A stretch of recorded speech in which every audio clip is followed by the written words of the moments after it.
This segment is being sponsored by Capital Sportsman. All right, welcome back, everyone. This week's Picture of the Week is being brought to you by Flowers Deer Processing.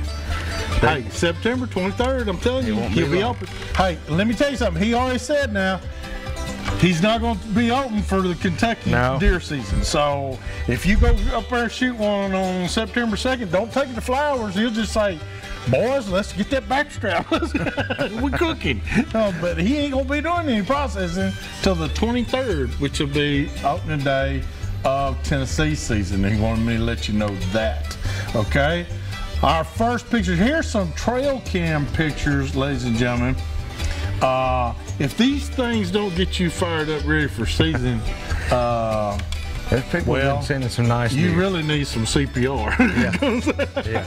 Because these are, look at some of these bucks. That's a unique looking buck right there. I know exactly where that is. On the right side right there. There's a stand just to the right of that. Yeah, that's right. Look, got a nice wide 8-point right here. Looks like a young deer, but it's a nice deer. It's going to be really nice here in a couple of years for sure. Look at those brow tines. Yeah. Huge. He's going to be something we got any more else. here? Oh, yeah. Look at that stud. That's a heck of a deer right there. That'll have you counting down the days and the hours and the minutes and everything. I'm telling you, now that is just a wide rack. You know, he needs that food plot he's standing in. He needs to be eating a little bit more. Some more calcium. His antlers ain't hurting. Now, I love this shot. This is just a late afternoon, early evening, but the sun's going down. I love that silhouette. The pictures that the cameras these are sniper camera pictures too. I mean, they're unreal. It looks like you sneak up on them. I mean, it looks like video quality. I mean, you know, Hollywood quality. Look at this. This is in the same place, but it's daylight. Same spot, daylight. Two nice bucks. I wouldn't throw either one of them, you know, out of the ring. I'd have to take one of them and go eeny, meeny, miny, mo. Yeah. But they're both great bucks in their own right. And then we got him more. Oh, look at this one. This is in the same spot. Same spot. But this one's like, I'm out of here, boys. Yeah. That one didn't like something he saw. Yeah. He didn't like something there, and we don't know what it is. This is in a different place, but look at water rack. If I'm just telling you, if this don't get you fired, I mean, those GPS coordinate prices are going up by the minute. I'm telling you, it was at $20. It's past that now. Yeah, we done raised their prices now. Great shots. Oh, here's one that he took earlier in the season. That a friend of mine sent me this, but as you can tell, he's got one of those rocks up there on top of a little pedestal to keep those bucks from bending over, having to bend over. He didn't want to hurt anything. Don't want them rub their exactly. You don't want them rub that velvet nowhere. This is one of the first ones. This was back in late May, but I love this picture because look at the stars in the background. Yeah. You tell me that's not a great trail cam. It is. That's a sniper camera taking that picture, and you can see there's stars in the background. And it just doesn't get any better than that, ladies and gentlemen. It just does not get any better than that. There's one. That's from a good friend of ours. And he said, I am so fired up, he has increased his practice by 2 hours. 2 hours per day. Every day. Yeah. And but you can send your pictures to us here at Southern Woods and Water, 474 James Robinson Parkway, Nashville, Tennessee, 37219, or better yet, they can send it to us on Facebook. That's the best way. Get them over to us. You can send us a message. You're more than welcome to do a visitor post, however you want to do it. We'd love to see your pictures. We'd love to have it on here. So, I'll tell you what, it's great to see everybody's so happy about their trail cameras and their pictures they're getting, and the deer that they're looking at, you know, is like, and let me tell you something, that has got to be a huge tool in a hunter's arsenal. Is his trail camera. You know, I think it's one of the biggest changes is that technology has made for us. Well, look, it only took us 30 years behind the fishermen. You know, fishermen have been having graphs and everything out for 30 years. Yeah, we figured we might get in on it a little bit.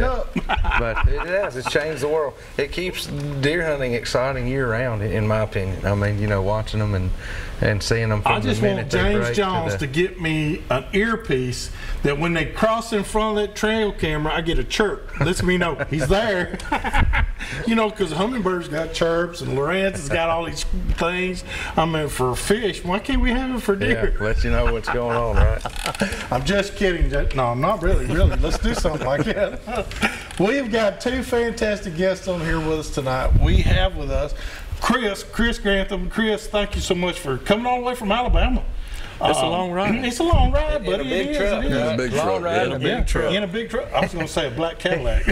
He said, I got to I thought park he was this going to big do a truck hang back junior here. on me. I said, just squeeze it in there as good as you can. When he said he's in a big truck, he wasn't kidding. He He's wasn't in a kidding. big truck. Well, and we got a small parking lot with a bunch of yuppie cars. That's right. He squeezed it in there. and I had to do it backwards. Yeah. Oh my gosh, you did have to do it. I mean, that's awesome. But along with him, we have with us Tommy Smith. And Tommy, I've been impressed. I've been on your photo gallery and all that on your Facebook. You are making knives that fit hunters' hands to do what they need to be done. Right. And now you'll make knives of any sort that anybody wants. Right.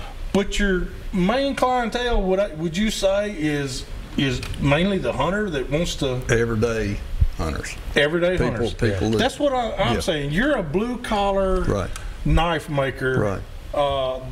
For the average or average to pro hunter. I mean, you do it all. Right. I still say that knife, and I taught bow hunter education for years. The number one thing that we'd always say about first aid or survival was carry a knife, and don't carry a dull one, carry a sharp. Good shot. Make sure you're sharp. Your blades, and that's why I want to say, Tommy, the blade has to be the most important part of it. It has to hold an edge and easy to sharpen. Right. That's hard to do because we've gotten a lot of different metals out there, and people are saying it's this when it's really this, and hardened steel. And I mean, you get some of this F111 and F412 or 312, and it's hardened and it's, tensile strength of 20,000 psi. Rake that across a rock and your rock just crumbles, and I'm like, what? So your blades are made for hunters. Right. I use I use the stock removal. I use old crosscut saws. Yes. Old sawmill saws. I also just started with D2. This is one of the guys that works with me has a deboring machine Yeah. that bores underground. Yes. This is a piece of that tube that I have split and flattened out, forged out. And this is a knife I'm working on for him right here. That is nice. That's, like I say, it's D2. It hasn't been hardened because I'm not finished working on the blade. Right. But there are a whole lot of steps involved in knife making. Of course, I've been to school. I went to the ABS school in Arkansas. There are a whole lot of steps that a lot of people are not aware of. You got with Forged in Fire. They make a knife in 3 hours. How can you do that? Well, it's a good program, and it's bringing a lot of people into knife making and getting a lot of interest in it. But they're not showing 3 different steps that are on there or that are involved in a knife making. Your hardness is your main thing, like you're talking right. about where you're sharpening and everything. And my wife complains all the time Yeah, you because got a bare spot this is all prickly on this side. I got plenty of hair over here, but this is prickly, And You're right-handed. I mean, anybody would know that. I do a lot of shaving. This particular knife, when I first started making knives, everybody knows Phil Robertson. Yeah.